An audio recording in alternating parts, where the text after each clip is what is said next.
Thank you. Well, I'm going to start, and we're going to be chopping and changing a bit in the course of this talk. I hope that will be all right. But you'll see that we've replaced the beautiful display from the last talk with a small display of our own.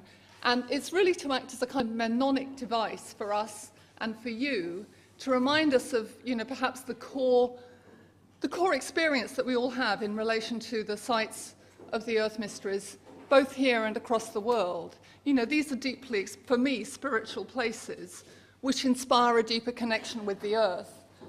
And more than that, a deeper connection with the ancestors who sculpted and built these places. And our work has become increasingly shaped and influenced by a sense of urgency. Many of you will be feeling there's something building in the next few years. Whether or not we focus specifically on 2012, we can see Earth changes all around us.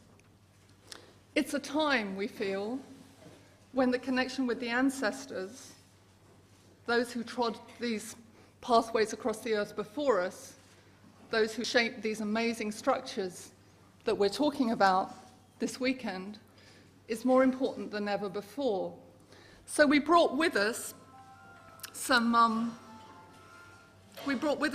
symbols, if you like, of the connection to the ancestors, to acknowledge that, if you like, in our work, and I'm sure in the work of many other people who do the Earth mystery work in one form or another, there is, if you like, a sacred, a ritual dimension to the experiences that we have.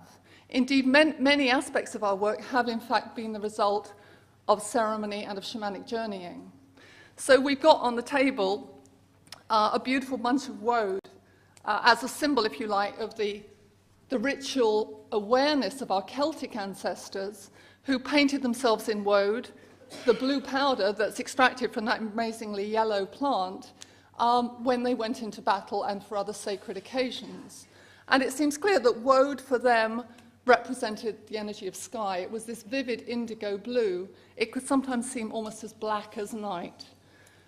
At the same time, and maybe you could show everyone this, Nicholas, just lift it up. We've actually put a very small amount of a very precious substance out there, and this is red ochre, to represent the power of the earth and the way in which our ancestors honored their dead by anointing them with red ochre at burial ceremonies from the Paleolithic onwards. Now, of course, red ochre actually, when you find it, is often a sign that there are metallic resources in the earth, specifically iron, which our ancestors' descendants began to exploit.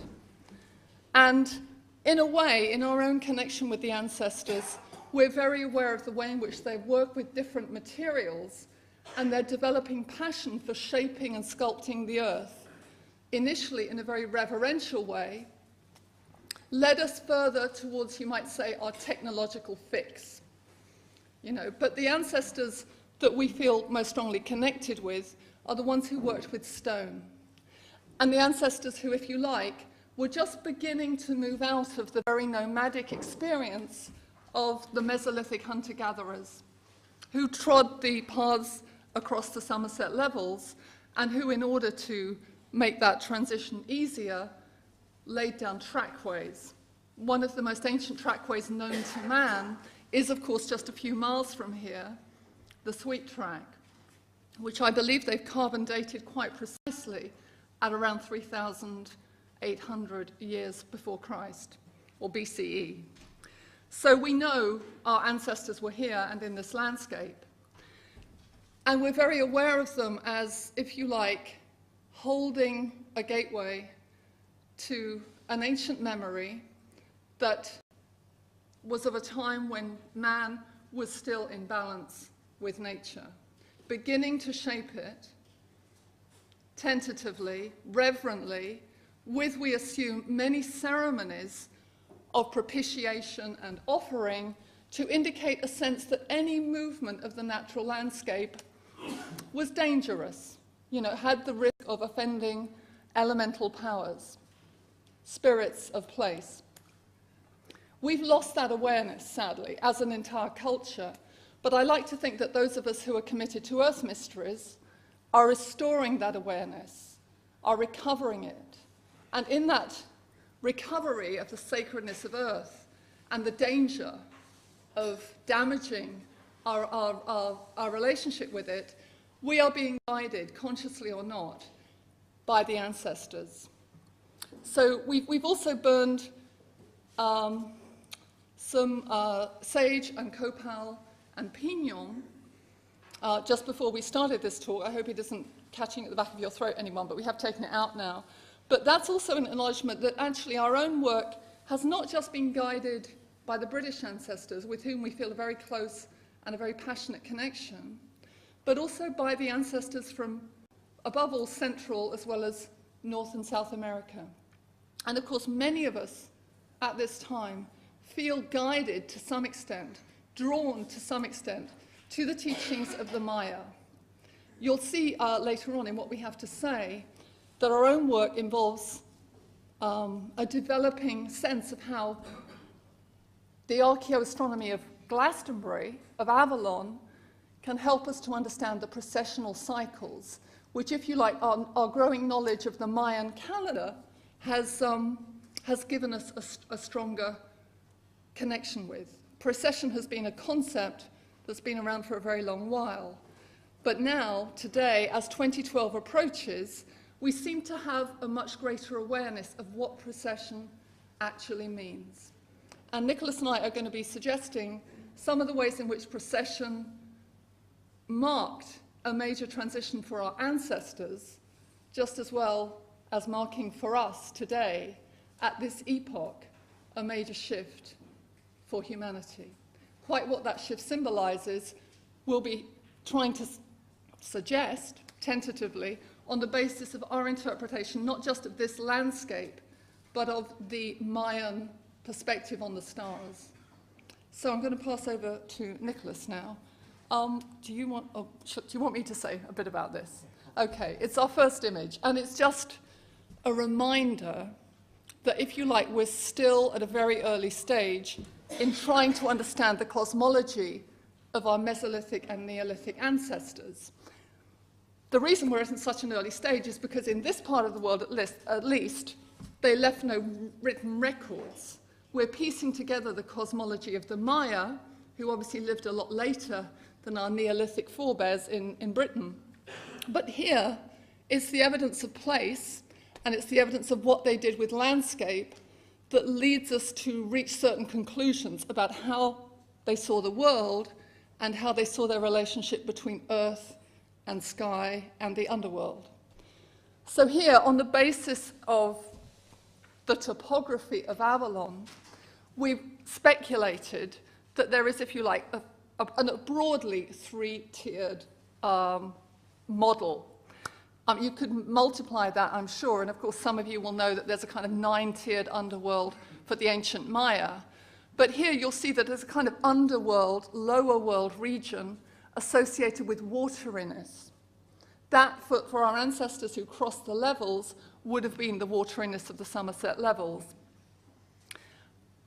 In the middle of that wateriness, mounds emerged, and of course dramatically. On the Somerset levels, there are many amazing mound-shaped hills, the most notable of which is Glastonbury Tor.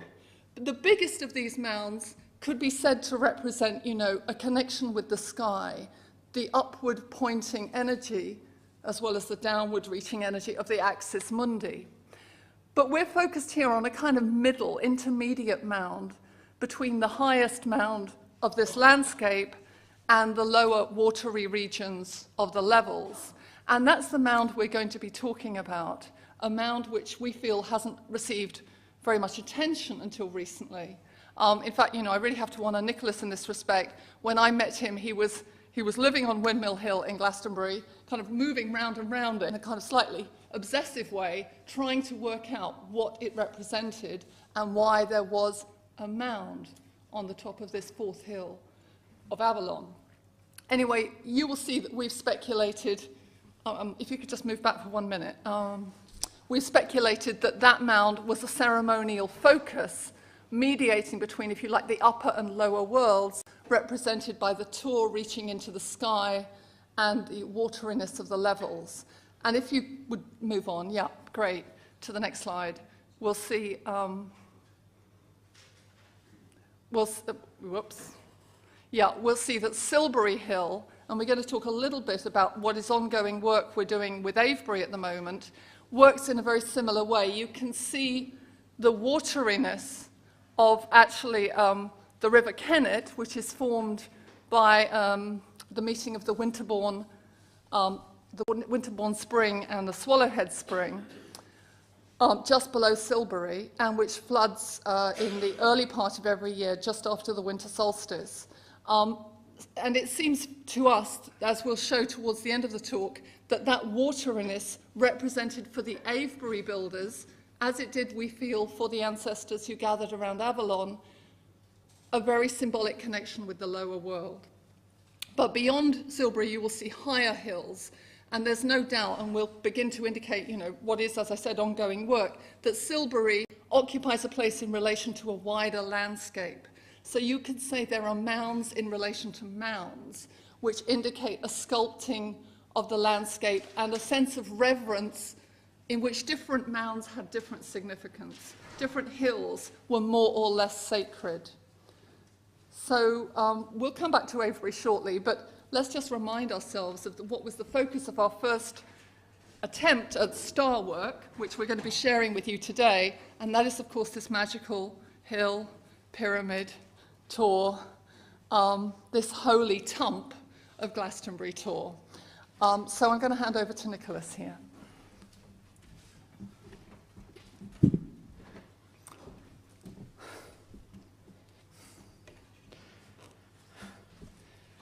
So as Pippa says, this is about cosmology. This is about the way we look at the world, the way in which we structure space. And what can we learn from our ancestors? What can we learn about the people who came before us? How did they see the world? What is the difference between our relationship to the world and theirs?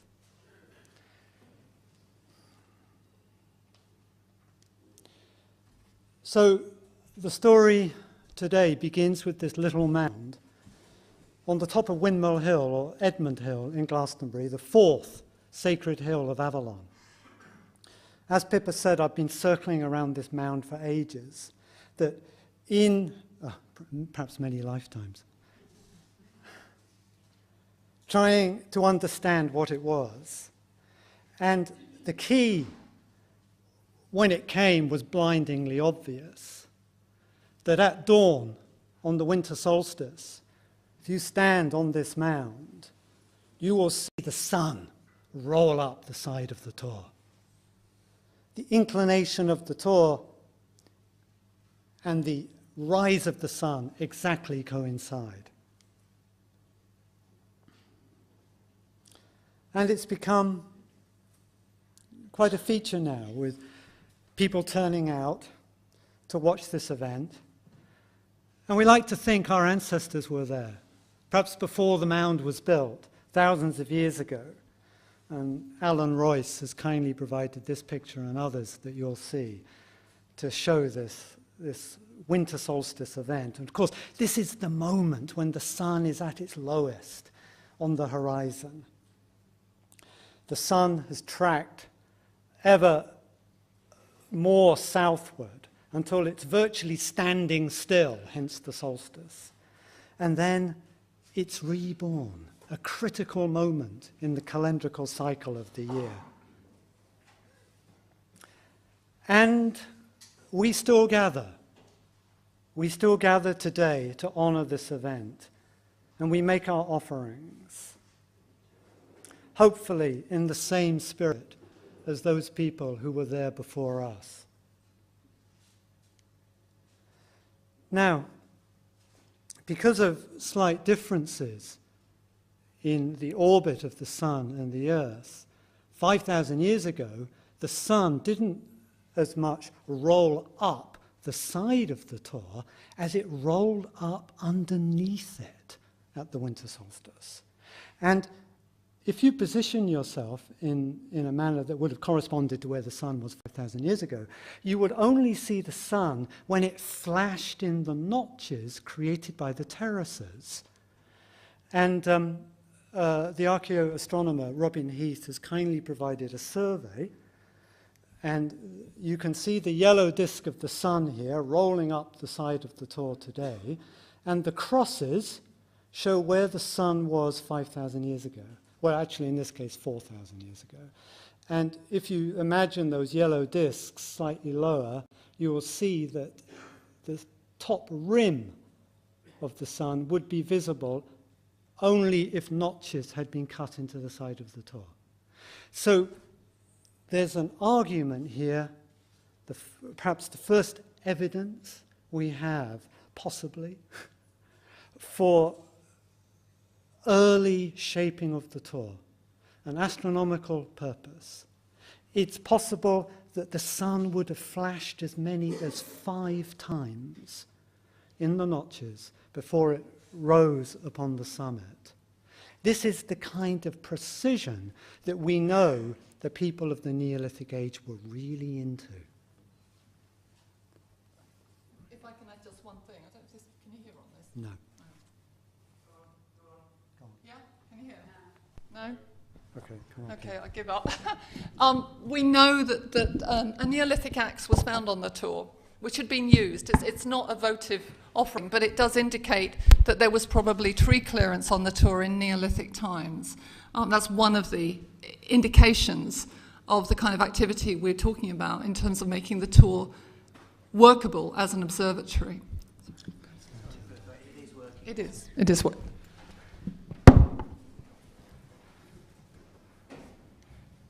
There we are.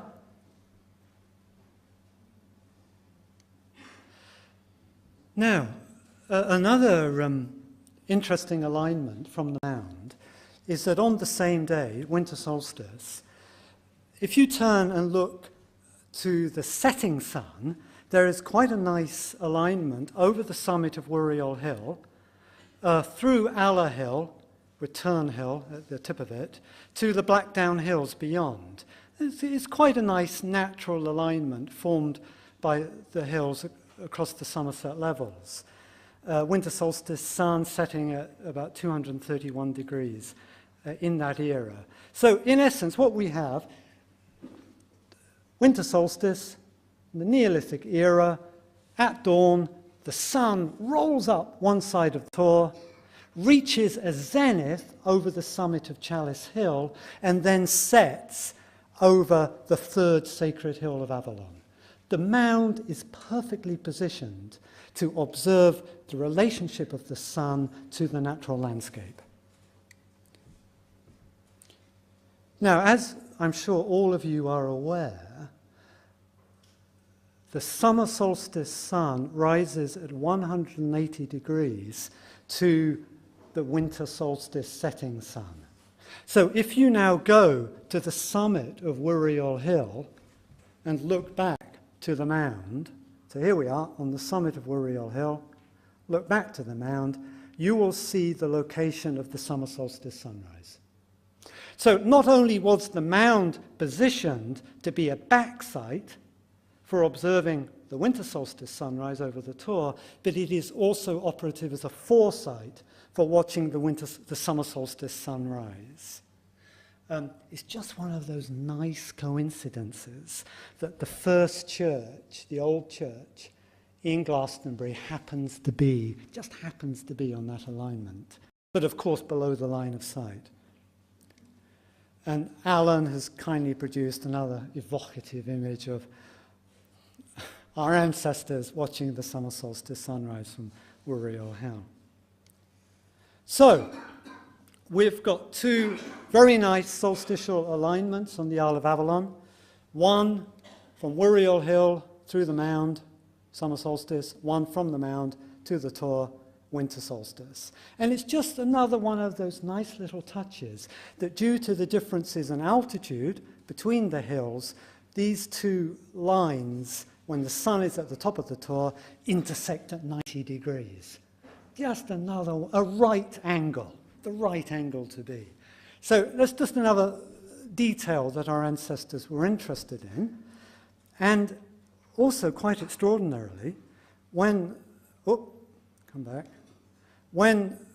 the sun is on the summit of the Tor, viewed from the mound, it also happens to be on the same alignment as the extreme, most northerly setting position of the moon, or the most southerly rising position of the moon. And that alignment continues down to Cadbury Castle. So we have here, 11 miles away from the Tor, here, a drawing by Allen that shows people in the Roman or Proto-Celtic, some kind of Celtic era, watching the most extreme northerly setting position of the moon. We don't have time to go into it here, but I think we should credit the moon with, if you like, the starting point of the work with the archaeoastronomy of Avalon, because it was the lunar alignment that first led Nicholas to see the prominence of the mound. There is, if you like, a line that runs from Cadbury Castle through the Tor to the mound and onto the Black Mountains of Wales, which actually the archaeoastronomer Alexander Thom had noticed many years ago. And it was noticed by Nicholas as being particularly significant because this path from Cadbury to the Tor is called Arthur's hunting path. So if you like, there was a connection with the folklore of the area. Now, actually, you discussed that as early as the Isle of Avalon, didn't you? But its archaeoastronomical implications didn't kind of dawn until rather later on. And in fact, the lunar standstills only happen every 18 and a half years. Every 18 years, Yeah. 18 and a half. And the myths talk about Arthur riding from Cadbury to the Tor with the wild hunt, which included Gwyn ap Neath, the guardian of the Tor, every 3 or 7 or 9 years. The folklore is a bit confused. And conversely, if you're back on the mound, looking at the extreme rising point of the moon, we can be, and this was taken in 2006, it's possible to perhaps suggest that the notches on the back of the Tor were also constructed for astronomical observation. Now, this is the kind of thing our ancestors had down. The solar lines, the lunar lines, this was bread and butter to them. You know, they woke up in the morning and they knew where the moon was. They didn't need to consult a chart or go to their computer to figure it out. They knew precisely where these things were, and I think they were attuned to that lovely rhythm, the rhythms of the moon, and were very keen in incorporating them into their monuments. It seems the extremes of the moon, the extremes of the sun, are the baseline from which everything else can be measured. Knowing where the moon is like putting up a thumb to the sky and saying, yes, we can track everything against this.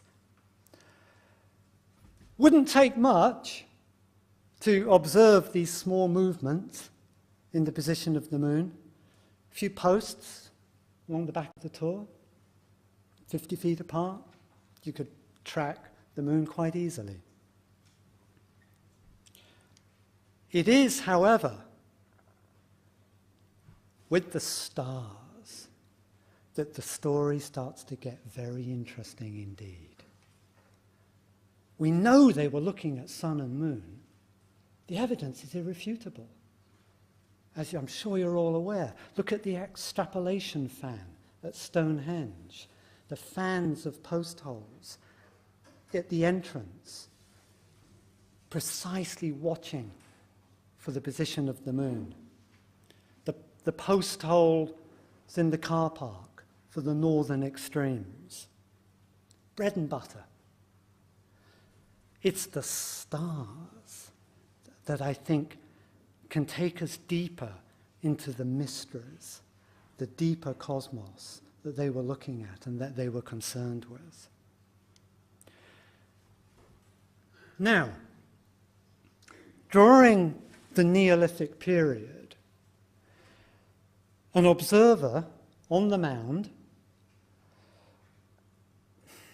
well, let's say many observers on the mound, would have been in a position to see that the rising point of Sirius was the brightest star in the sky, was tracking backwards along the flank of the Tor, beginning around 5000 BC, until around 3350, Sirius was rising on the summit of the Tor, and then subsequently rolling up the flank.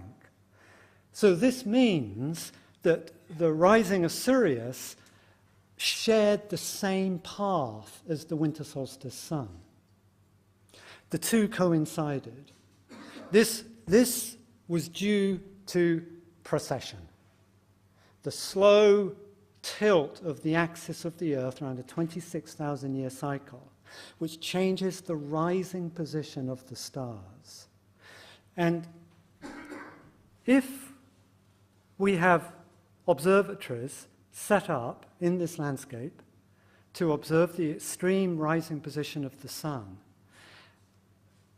down to almost keyhole accuracy, as we'll see in a moment, then it would have been inevitable that they would have noticed the rising position of the brightest star in the sky slowly moving towards that position. It wouldn't have taken much to see that. Now, precession obviously is not visible to the naked eye. These are huge lengths of time. It takes 72 years for Sirius to have moved 1 degree, so not visible really in a short lifetime. But a few posts on the back of the Tor, maybe, it would have been enough for them to see the movement of Sirius. So we're going to just visit Newgrange briefly as an example of a site where this kind of precision was achieved. I'm sure you're all familiar with the fantastic passage mound of Newgrange that's been constructed. And I'm sure you're all aware that at the winter solstice, the sun is visible from the central chamber through the roof box over the main entrance, coming through this box here and illuminating the passageway in the central chamber. And here I've shown the azimuths for the sun around winter solstice.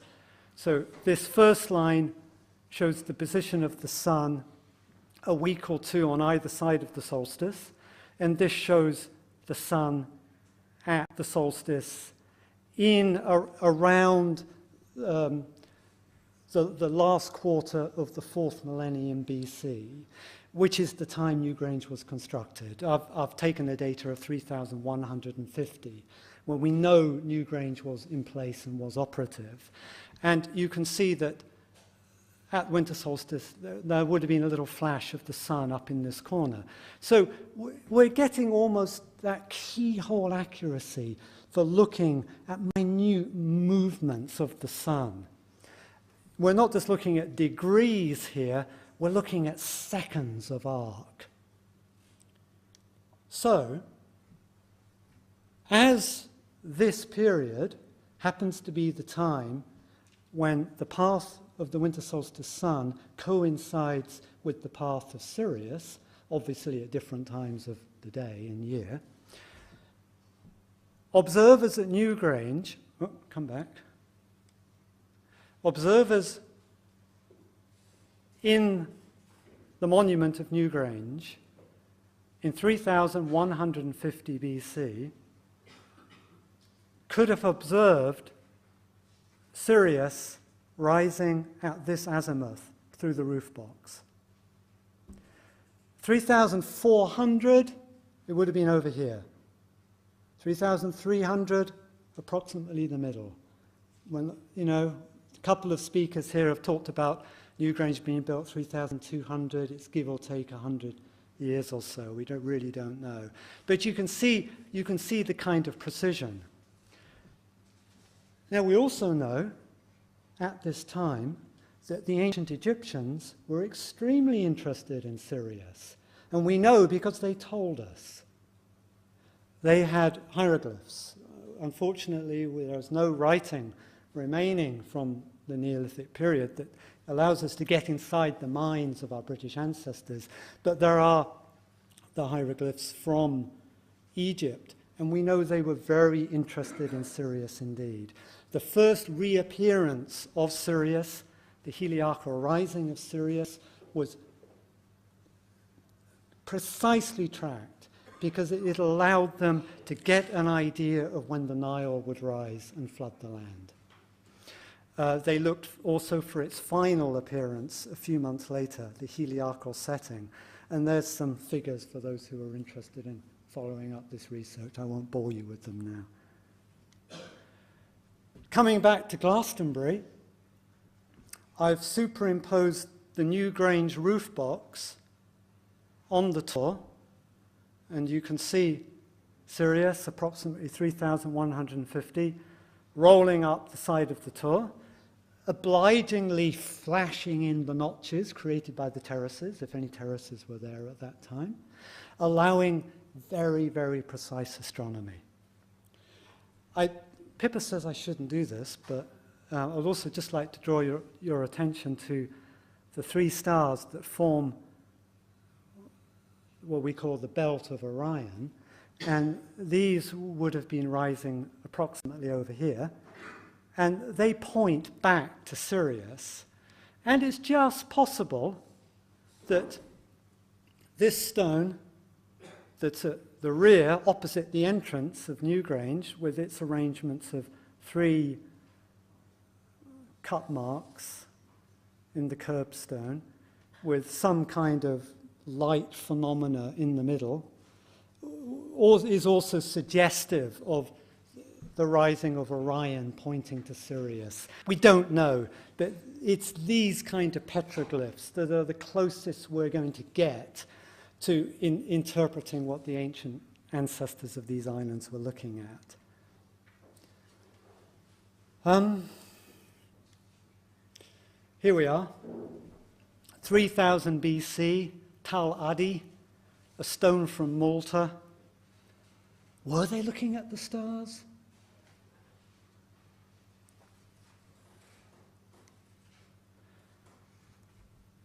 Now, coming back to the mound in Glastonbury, as well as the coincidence of Sirius with the winter solstice sun, an absolutely phenomenal event was taking place in the sky throughout the Neolithic era. The Milky Way formed a complete ring around the horizon. Due to precession, in the winter months of the year, if you were up all night, just after midnight, you would have seen the Southern Cross rise out of Glastonbury Tor and reach a zenith on top of Chalice Hill in the wee hours. And at that moment, when the Southern Cross stood upright on Chalice Hill, the entire Milky Way formed a complete circle around the horizon. This was due to precession. It only does this once in every 26,000-year cycle. This must have been a staggering sight at that time. Obviously, at different latitudes of the Earth, it would have been seen in a different way. I'm talking about people between the 49th parallel of latitude and the 60th parallel of latitude. They would have been able to see this event. Oh, and something they would also have been able to see, which we put in the very center of this image, which we no longer see at this latitude, is the very beautiful stars, the first magnitude stars of the Southern Cross, which was only visible for about, 1,000 years between the end of the Mesolithic and the beginning of the Neolithic period. I mean, these are exceptionally beautiful stars, and in fact, their disappearance from the northern hemisphere because of precession fascinated classical commentators. You even find in Dante's Divina Commedia that he talks about the Southern Cross and says it represents a kind of lost paradise. It was the star that our ancestors saw. It was the stars that our ancestors saw, and it represented the highest qualities. I mean, he associated it with a lost golden age, precisely. We won't see it again for how many thousand years? About another 17,000. 17,000 years. So, yes. Do you want to comment on that? Well, I mean, the amazing thing that struck us is that actually one of the first Europeans to see the Southern Cross in the kind of 16th century, Amerigo Vespucci, described it not as a cross. It was later given that label by Europeans, but as a mandorla, which of course is another word for the vesica piscis. And we were really struck. I mean, this was actually an element in the archaeoastronomy of Avalon that we only discovered very late. We were just amazed that from the mound it actually produced this incredible shape, which we know now to be associated with the sacred geometry of Avalon, much later, of course, by the monks, and also by the design of the chalice well lid cover for the well. But there you are, if you like. If you want to think of it as a mandorla, you could say that the stars anticipated the geometry that was later discovered or applied to the mysteries of Avalon in the post-Christian era, which seems pretty extraordinary. But it certainly seemed to represent a purity that one could connect with a kind of feminine beauty. And if we have time, we'll say a little about the mythology, the local mythology, that we think could refer to this amazing short-lived apparition of the Southern Cross in our skies. So in our era, we might describe this constellation as a cross, but I happen to think that in the Neolithic, they might have seen it in some other way. Perhaps in the manner of a Celtic Sheelin Agig. Fertility symbol? Visible in the winter months. These people were mapping the above and the below. Sometimes the order of life on Earth, the storms, the frosts, the winds, might have seemed all too chaotic. Loss of life, especially in childbirth. Where was order to be found? And the stars and the movement of the sun and moon was quite likely the first place they looked. Here was regularity. Here was an order by which they could plan out their lives. An order by which they could plan their migrations, their journeys, and of course their planting, their harvests. The lunar rhythms and the solar rhythms go deep into our bodies. We have evolved according to the life of cells that grew up in harmony with the solar rhythms, the lunar tides. So they're in us. And in a way, we are compelled from within to look at the heavens, to understand that order, and make sure that the life we live on Earth is also regulated by that order. There is some residual Avalonian mythography of two characters, Gwyn ap Neath, the resident guardian of the Tor, who battles every May Day with Gwythyr ap Greediol, his opponent, for the hand of Creedliad, the fairest maiden ever seen in these isles. And it's just curious that May Day is a reference to the time when it signals the festival of Beltane, when the winter part of the year ends and the summer part begins. And 6 months later at Samhain, the opposite takes place.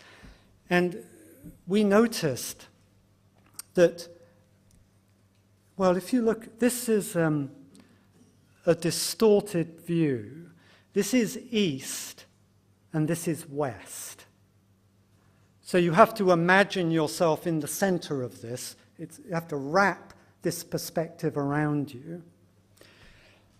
And we have shown the Southern Cross rising out of the Tor with the Milky Way at this angle descending to the horizon. At sunset, the Milky Way would have been almost vertical in the sky. As night went on, as Orion and Sirius rising up the side of the Tor, as Sirius sets, the Milky Way begins to flatten out onto the horizon. And this is a time-lapse picture too, because then an hour or two later, Scorpio starts to rise. So this isn't quite a true picture. When Orion is here, Scorpio is not quite there. The Milky Way has not quite risen here, so I've distorted time a little bit, but it gives you an idea that at the moment when the Milky Way was leveling here, it was rising here to form this complete circle. Now, just to draw your attention to these 2 points, marked by the constellations Gemini, Taurus, and the upraised hand of Orion here, and Scorpio Sagittarius, Ophiuchus, the foot of Ophiuchus over here. These 2 points in an imaginary line drawn through the Milky Way called the galactic equator are the 2 points crossed by the ecliptic. Oops. The ecliptic, the path of the sun and moon and the planets through space. It's quite a broad path because the planets are not all on, they do not all share the same ecliptical path of the sun. And of course, as they move through the heavens, they pass through the signs of the zodiac, the 12 houses into which we have divided the celestial sphere and called them the houses of the zodiac. So we will be coming back to these 2 crossing points where the ecliptic, the solar equator, crosses the galactic equator in a minute. So, deep breath. I call precession the Earth waving at the galaxy. This is the Earth saying hello to the galaxy. And it's just like a spinning top. The Earth is spinning once every 24 hours. It makes a complete rotation. And it spins around this axis. And like a spinning top, it also turns around another pole. And to make that turn there, where the inclination of the Earth's axis makes one complete turn, takes 26,000 years, approximately. This will change, but that's the length of the precessional cycle right now. And so it's a massive cycle, and it's just like the Earth saying hi to the galaxy, because of course the galaxy and the sun are fixed. The galaxy and the stars of space, they are the fixed stars. So, but we are moving, the Earth is moving in relation to them. Right. Okay. So here is the inclination of the Earth and the rotation of the Earth. And this shows the inclination moving around this 26,000 year cycle. So this path here shows the motion of the sun.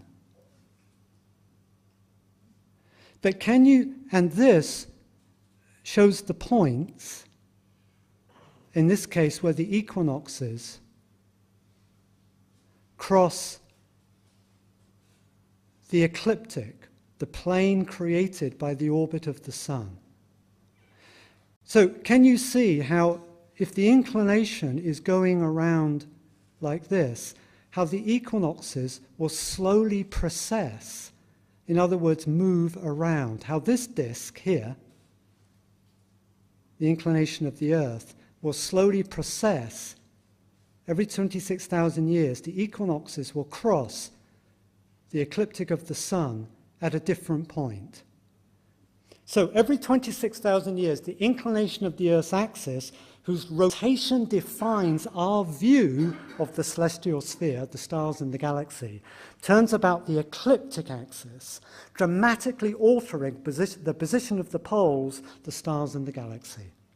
In turn, the sun moves its calendrical position around the celestial sphere, altering the zodiacal house in which each equinox or solstice will take place. Okay, so today, here we are, here's the sun, this is the solar system, the ecliptic plane, here's the galaxy over here, here's the sun, here's the Earth at the winter solstice. The winter solstice sun is crossing the galactic equator, that's the line drawn through here, the center of the galaxy, in Sagittarius, in the zodiacal house of Sagittarius, which is coincidentally over the center of the galaxy. So for the first time in 26,000 years, the winter solstice sun is crossing the galactic equator at this point on the ecliptic, and it has not done this for 26,000 years. Now, here's the summer solstice sun. So position of the Earth, you can see that we are looking outwards from the center of the galaxy towards what is called the galactic anticenter. 11,000 years ago, halfway through the solstitial cycle, the solstitial positions were reversed. Actually, that's not right. It's 13,000 years ago. 11,000 BC. 6,500 years ago, the equinoxes were in this position. And so what we're looking at here, if we now take the view of the North Pole and imagine this great circle tracked through the sky, changing over 26,000 years, currently the position of the northern celestial axis is to the star Polaris. In 3000 BC, it was to the star Thuban. 12,000 years ago, 14,000 years ago, it was closest to Vega.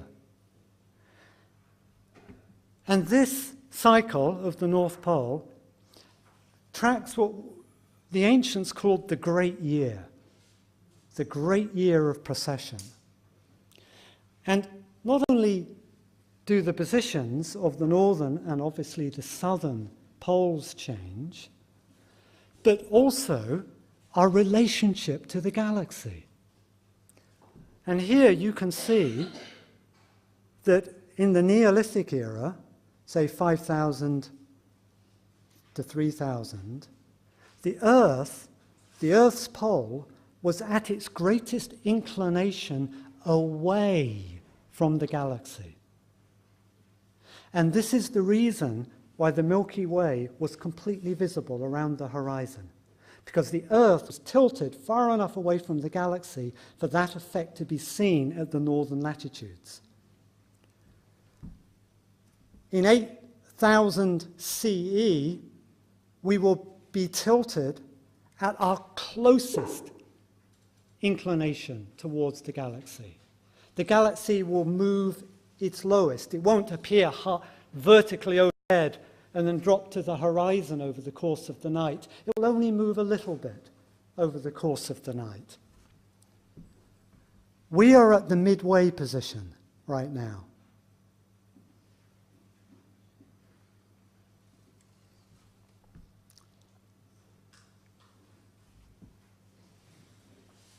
So the great year, the 26,000-year cycle of precession, in relationship to the galaxy, could be said to be divided into four. And taking the analogy of the seasons of the year, spring, summer, autumn, and winter, or the phases of the moon, the first quarter, the second quarter, the third quarter, and so on, can we also see the cycle of precession in terms of a seasonal progression with different meanings, different cosmic influences coming to bear? Did the ancient people know about this? If they were able to align their sights so closely to the stars and understand the relative movements of Sirius, for example, and a handful of other stars, especially those like the Southern Cross, low on the southern horizon, or the high northern circumpolar stars, by estimating their relative changes over a period of time, they could have arrived at an understanding of precession. And this, I won't go into detail, but this maps out the position of the sun at different points during the great year. So today, the winter solstice is on the crossroads, these great crossroads in the sky where the ecliptic and the galaxy cross, and these 2 points are permanent. They will never change. For as long as Earth occupies this position in space, for as long as the solar system occupies this position in the galaxy, those 2 points will never change. So they are the markers of precession. And you can see that right now we're on the winter solstice point, on the alignment to the center of the galaxy, and the summer solstice point on the alignment out, away from the galaxy. Which means, coming back to Avalon, if you stand on Wuriel Hill and watch the summer solstice sun rise out of the mound, you will be looking away from the center of the galaxy. Hang on. If you go to the mound at dawn at winter solstice and look at winter solstice sunrise, you will be looking at the center of the galaxy. And here it is in graphic form. So any site today that has a midwinter or midsummer sunrise or sunset position encoded into it is aligned to these galactic coordinates. I mean, some of you will know that, in fact, although for a long while we've been focusing on 2012 as the point of exact alignment between the midwinter sun and what we call Sagittarius portal, let's think of it in those terms, in fact, it's not quite, the alignment is still in place, but the exact moment of that alignment was actually in 1998. And we now know that the alignment of our midwinter sun with the Sagittarius portal actually began at the very end of the 19th century. So if you like, we've had a whole century of moving into closer and closer alignment at that time with the galactic center. Strangely, I think Nicholas probably understands this and I don't completely, the midsummer alignment, that is to say the alignment of the midsummer sunrise to the Gemini portal, doesn't become exact until about 2016? 2020. So that is still building, and the moment of exactness has not yet arrived. For those of you who are interested in absolute precision, you might like to think about what you were doing in 1998, for example. But every midwinter sunrise, still over this period, still, you know, this alignment is still in effect. And in fact, if you look at the star law of the last 2,000 years, it seems clear that even when it was very, very wide, our ancestors who observed the stars, and that included classical authors, Christian authors, even like Dante, focused on the midwinter sun with a particular sense that it was a soul portal. Now, winter solstice sunrise has been important since the Neolithic, not just for our Neolithic ancestors in the northern hemisphere, in the far northern hemisphere, but also, for example, for cultures like the Egyptians, who aligned many of their temples to the winter solstice sunrise. And certainly at Karnak, you will find many alignments to the winter solstice sunrise. In fact, at Thebes, on both sides of the river, that particular event seems to have had a particular significance for them even then. So there are different focuses in different cultures on summer solstice and winter solstice, equinox or solstice. But this particular event can be experienced not just at Newgrange, not just at Glastonbury, but also at other sites all over the world, can't it? I mean, sites which have that alignment, as Nicholas said, to the midwinter sunrise. So this is an example of that late classical awareness that this was a very particular and empowered, or these times were particular and empowered in terms of soul opportunity, if you like, which brings us perhaps to the penultimate bit of our talk. And Macrobius wrote in a work called The Dream of Scipio, where Scipio, his imaginary protagonist, has a dream which takes him up to the celestial sphere. He wrote about two portals. He was actually commenting on a passage from Homer's Odyssey, which refers to a cave which had two entrances. And late classical commentators decided that this was an allegory of star gateways. What Macrobius said is that souls are believed to pass through these portals when going from the sky to the earth and returning from the earth to the sky. For this reason, one is called the portal of men, the other the portal of gods. The summer solstice, he says, is the portal of men, because through it descent is made to the infernal regions. Now you can interpret this variously, but a lot of people think that is to do with it being a birth portal, that the infernal regions are actually life on earth. That's one way of reading it anyway. The winter solstice, he says, is the portal of gods, because through it souls return to their rightful abode of immortality to be reckoned among the gods. So it's a very powerful statement, which whose relevance to these particular alignments, I'm sure you can see. Could we? Shall I go back? We move on. Do you want to go on? It goes to Avebury next. Okay. I think that's good. Yeah.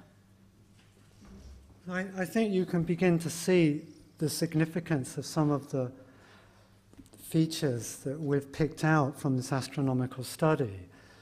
The solstical points and their movement around the processional sphere. And it's almost as if the galactic clock has now clicked into place for a major alignment to the galaxy. We are at this, I think, if the Earth is waving at the galaxy in the processional idea, this is the winter solstice moment. This is the winter solstice moment. This, if you like, is the portal of the gods that is happening at this time. But remember that procession goes one way and the movement of the sun goes the other. The procession doesn't go from winter to spring to autumn to winter. It goes the other way. We are now entering the time of death and darkness. So, just a brief look at some other work we're doing, which is examining Avebury, the site of Avebury, that we also believe was aligned to these cosmic axes. These cosmic, they're axi, aren't they? Axes.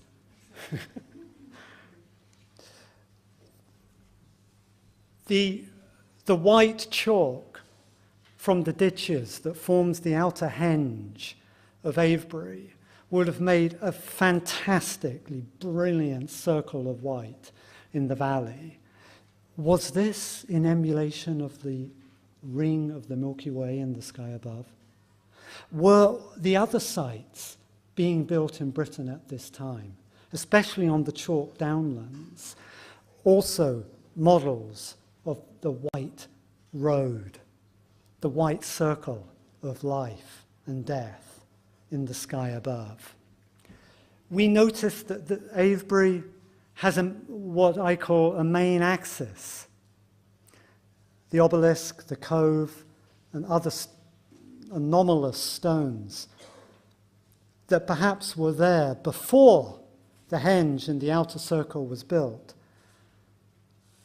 form an axis that is very much focused upon processional movement, processionally moving stars, especially the stars to the south. This is a reconstruction of a view through the southern entrance. The obelisk is over here, the northern entrance over here. Most of these stones are still in place. Standing by the obelisk, looking south, one is immediately met with the wonderful profile of Weydon Hill. So Avebury, through the combination of permanent stones, posts, and the distant horizon, allows for very, very precise viewing of stars. And we know that there were post holes that have recently been found, don't we, at around this point? We feel that they too were mapping the heavens in a way that the Glastonbury work suggested. That the great outer ditch was a map of the galaxy. And through the multitude of alignments that the inner and the outer circles presented, they were interested in, first of all, tracking the sun and the moon, getting that down, understanding that. This is where the students would begin. They would be trained by looking at the sun, looking at the moon, then they'd go to planets, understand the planets. This is your calendar. You don't need notation. The stones themselves are the notation. But then they were interested in this movement, this subtle movement of the stars, especially through this main axis, the movement of the southern stars over Weydon Hill. In the talk yesterday, Tom Graves pointed out how the tip of Silbury Hill was visible in the notch formed by Weydon Hill and the chalk escarpment in the distance from the obelisk. What a precise alignment that made. Well, these stars that we're bringing your attention to of the Southern Cross and of Alpha and Beta Centauri all set into that location over the period that Avebury was being built. And this is very, very precise stellar work that we're detailing in our new book. And we're fortunate, actually, and this is perhaps, to pick up on another point that Tom Graves made yesterday, which I found really helpful.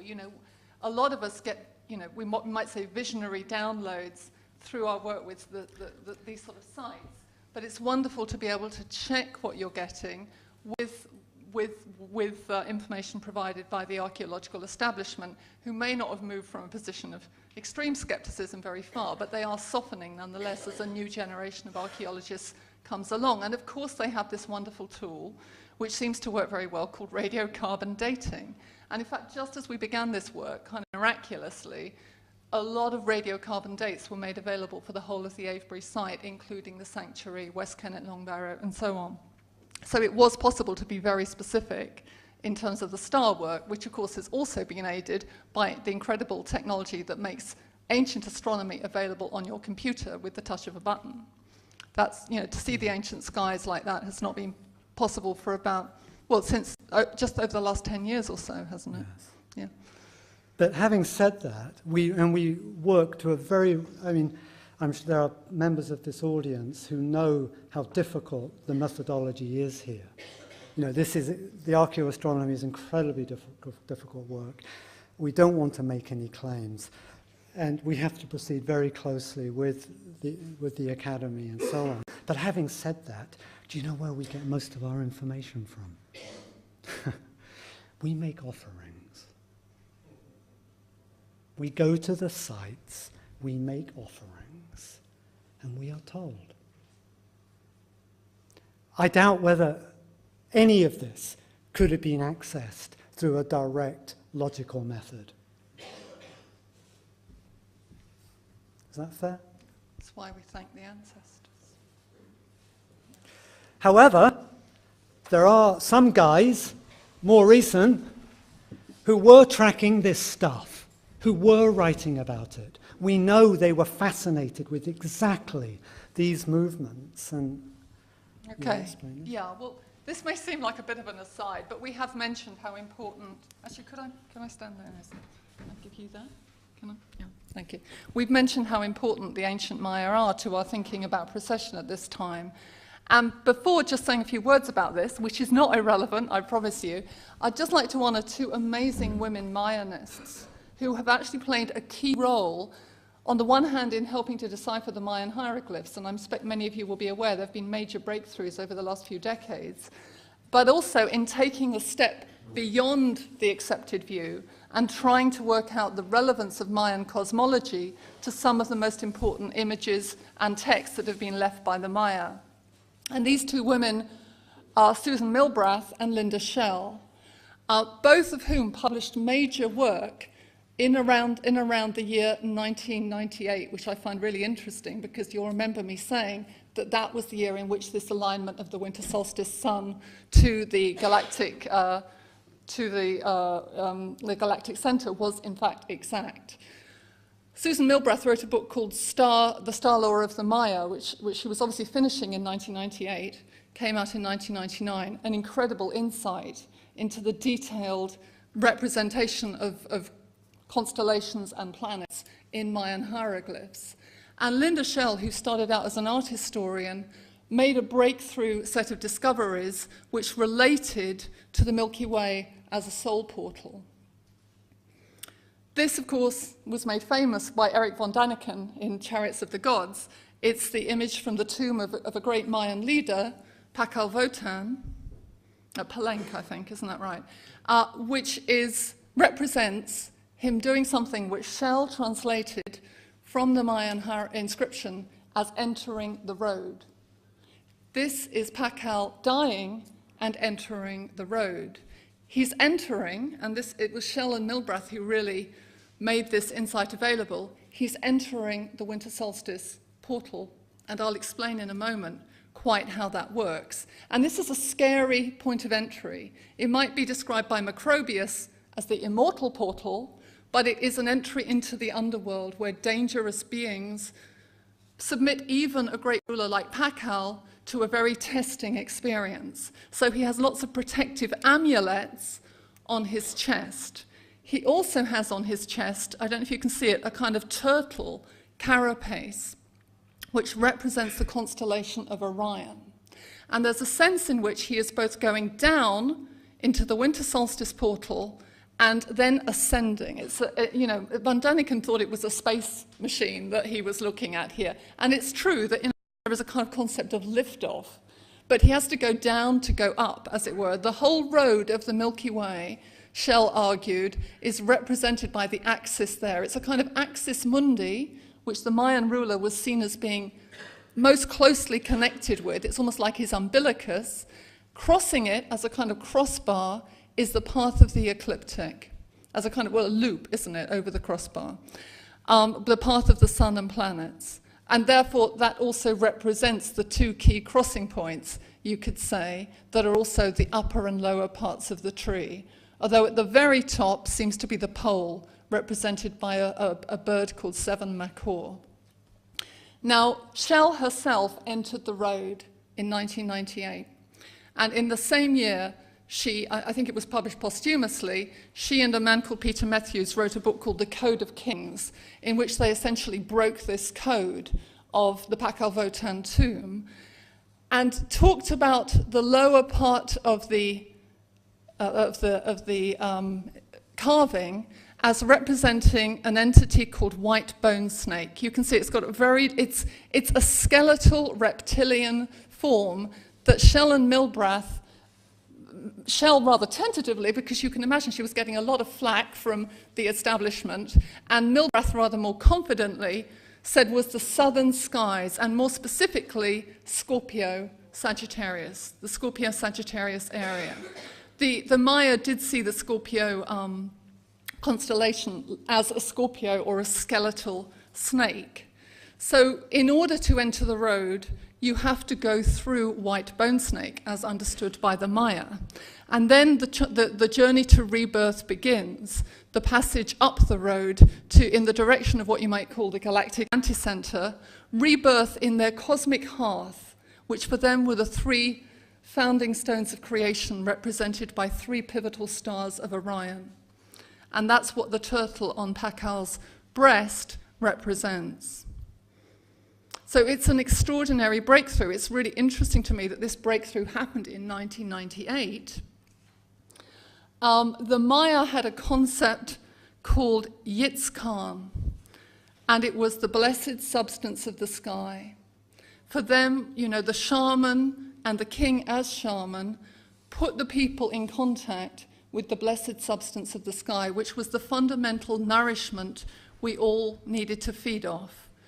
But they also seem to have left us an amazingly detailed account of the journey that, if you like, we might see humanity is facing at this present time, which I, for one, see as a time of huge global crisis. We are about symbolically, not literally necessarily, although obviously at some point all of us will take this journey literally, to enter the road. What does this mean for us? The Maya are serving as valuable guides, it seems, at this time of huge planetary challenge. Can we have the next one? Yeah. So, to wrap this up, we're not saying that the Mayan interpretation of the things we're looking at was the same as our Neolithic ancestors, but there would be an equivalent. There would be equivalences of meaning. And we're beginning to map out now the kind of cosmology that our ancestors mapped out. The Avebury sky maps suggest these underworld realms and these overworld realms and these portals between them. So this is the work that we're now progressing in. We're trying to develop a cosmology, something that describes how the ancients viewed their lives and the cosmos and their place in it. And hopefully, by people who had a civilization that I think Peter yesterday lasted 4,000 years and went through the last great turning point in the cycle of precession, there is wisdom there that can help us through this turning point in the cycle of precession. So, there we are. For more about the Star Temple of Avalon, for more about precession and the portals, our book's available. There's a wonderful limited hardcover edition you're welcome to purchase. And unless you've got a final comment? Well, I have one comment, actually, which is that it may seem very strange that we've just talked about what you might call gentle, subtle sculpting of the Glastonbury landscape. You know, in Avebury, we can see the evidence. Our ancestors, you know, they went for it. 90 stones, we all know how heavy they appear to be. You know, that was a monumental movement of earth and stone that went on in the creation of Avebury Henge. I like to think that what we see in Avalon is a bit more subtle, that if you like, a sacred landscape was identified, and in fact Egyptian archaeologists are acknowledging this now about Karnak. A site was identified as sacred because of its special alignments. Egyptian archaeologists are now thinking that Karnak in Egypt was selected because of its particular alignment, not just to the Nile, but to the winter solstice sunrise. So it was propitious topographically, geomantically. It seems clear that Mesolithic hunter-gatherers were drawn to the levels to create this first trackway that we have records of, the sweet track. and drawn to this site with its amazing mounds, providing observational opportunities and the opportunity to commune, if you like, with the lower world and the upper world beings. But they seem to have regarded it as a landscape in which they intervened very cautiously. Whereas at Avebury, there was more of a serious physical effort of physical labor, and the landscape was changed more dramatically.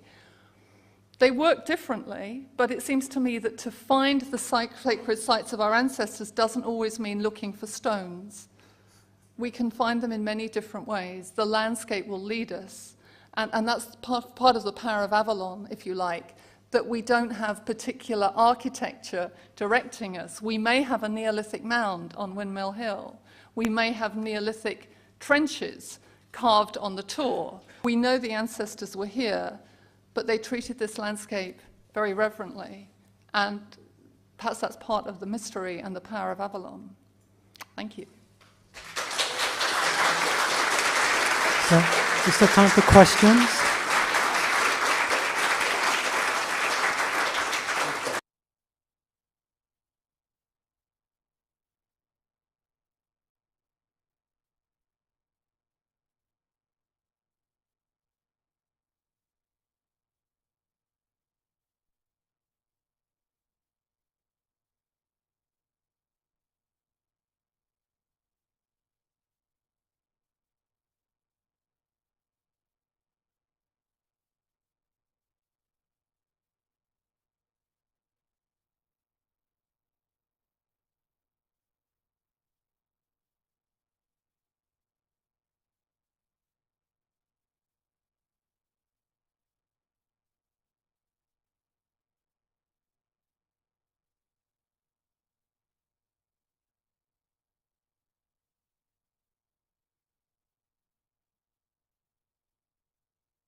Thank you. Well, I'm going to start, and we're going to be chopping and changing a bit in the course of this talk. I hope that will be all right. But you'll see that we've replaced the beautiful display from the last talk with a small display of our own. And it's really to act as a kind of mnemonic device for us and for you to remind us of, perhaps the core experience that we all have in relation to the sites of the Earth mysteries, both here and across the world. These are deeply, for me, spiritual places which inspire a deeper connection with the Earth.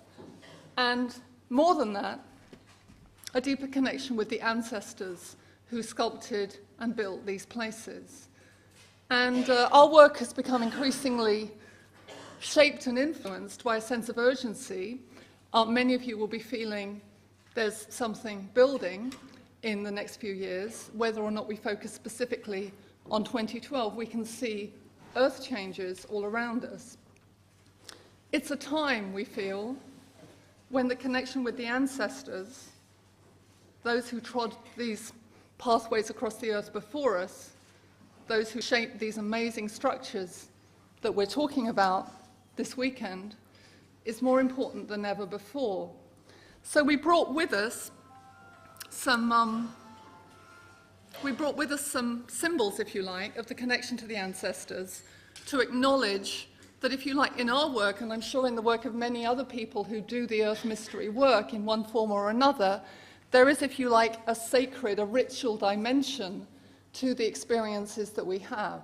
Indeed, many aspects of trying to understand the cosmology of our Mesolithic and Neolithic ancestors. The reason we're at such an early stage is because in this part of the world, at least, they left no written records. We're piecing together the cosmology of the Maya, who obviously lived a lot later than our Neolithic forebears in Britain.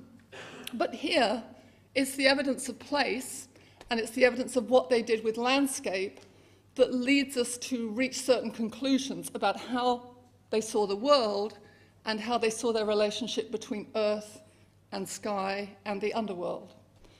So here, on the basis of the topography of Avalon, we've speculated that there is, if you like, a broadly three-tiered model. You could multiply that, I'm sure, and of course some of you will know that there's a kind of 9-tiered underworld for the ancient Maya. But here you'll see that there's a kind of underworld, lower world region associated with wateriness. That, for our ancestors who crossed the levels, would have been the wateriness of the Somerset levels. In the middle of that wateriness, mounds emerged, and of course dramatically. On the Somerset levels, there are many amazing mound-shaped hills, the most notable of which is Glastonbury Tor. But the biggest of these mounds could be said to represent, a connection with the sky, the upward pointing energy, as well as the downward reaching energy of the axis mundi. But we're focused here on a kind of middle, intermediate mound between the highest mound of this landscape and the lower watery regions of the levels. And that's who trod the paths across the Somerset levels, and who, in order to make that transition easier, laid down trackways. One of the most ancient trackways known to man is, of course, just a few miles from here, the Sweet Track, which I believe they've carbon dated quite precisely at around 3,800 years before Christ, or BCE. So we know our ancestors were here and in this landscape. And we're very aware of them as, if you like, holding a gateway to an ancient memory that was of a time when man was still in balance with nature, beginning to shape it tentatively, reverently, with, we assume, many ceremonies of propitiation and offering to indicate a sense that any movement of the natural landscape was dangerous, had the risk of offending elemental powers, spirits of place. We've lost that awareness, sadly, as an entire culture, but I like to think that those of us who are committed to Earth mysteries are restoring that awareness, are recovering it. And in that recovery of the sacredness of Earth and the danger of damaging our relationship with it, we are being guided, consciously or not, by the ancestors. So we've also burned some sage and copal and pinon just before we started this talk. I hope it isn't catching at the back of your throat, anyone, but we have taken it out. Our work have in fact been the result of ceremony and of shamanic journeying. So we've got on the table a beautiful bunch of woad as a symbol, if you like, of the ritual awareness of our Celtic ancestors who painted themselves in woad, the blue powder that's extracted from that amazingly yellow plant, when they went into battle and for other sacred occasions. And it seems clear that woad for them represented the energy of sky. It was this vivid indigo blue. It could sometimes seem almost as black as night. At the same time, and maybe you could show everyone this, Nicholas, just lift it up. We've actually put a very small amount of a very precious substance out there, and this is red ochre, to represent the power of the earth and the way in which our ancestors honored their dead by anointing them with red ochre at burial ceremonies from the Paleolithic onwards. Now, of course, red ochre actually, when you find it, is often a sign that there are metallic resources in the earth, specifically iron, which our ancestors' descendants began to exploit. And in a way, in our own connection with the ancestors, we're very aware of the way in which they work with different materials, and they're developing passion for shaping and sculpting the earth, initially in a very reverential way, led us further towards, you might say, our technological fix. But the ancestors that we feel most strongly connected with are the ones who worked with stone. And the ancestors who, if you like, were just beginning to move out of the very nomadic experience of the Mesolithic hunter-gatherers now. But that's also an acknowledgement that actually our own work has not just been guided by the British ancestors, with whom we feel a very close and a very passionate connection, but also by the ancestors from, above all, Central as well as North and South America. And of course, many of us at this time feel guided to some extent, drawn to some extent, to the teachings of the Maya. You'll see later on in what we have to say that our own work involves a developing sense of how the archaeoastronomy of Glastonbury, of Avalon, can help us to understand the precessional cycles, which, if you like, our growing knowledge of the Mayan calendar has given us a stronger connection with. Precession has been a concept that's been around for a very long while. But now, today, as 2012 approaches, we seem to have a much greater awareness of what precession actually means. And Nicholas and I are going to be suggesting some of the ways in which precession marked a major transition for our ancestors, just as well as marking for us today, at this epoch, a major shift for humanity. Quite what that shift symbolizes, we'll be trying to suggest, tentatively, on the basis of our interpretation, not just of this landscape, but of the Mayan perspective on the stars. So I'm going to pass over to Nicholas now. Do you want me to say a bit about this? Okay, it's our first image, and it's just a reminder that, if you like, we're still at a very early stage in trying